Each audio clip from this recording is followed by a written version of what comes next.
This is a third day Learn English with me. It is 3rd January 2026, and in this video, most an important topic is how to practice English speaking.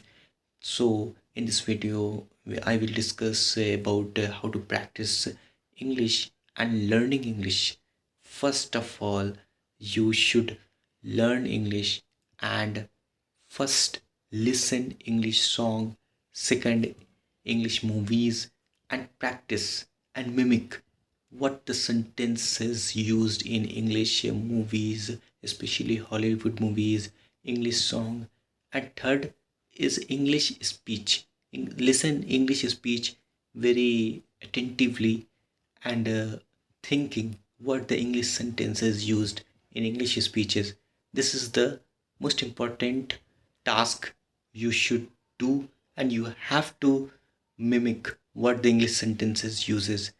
Gradually, day by day, when you uh, this activity do, you should and gradually your English changes and improve day by day.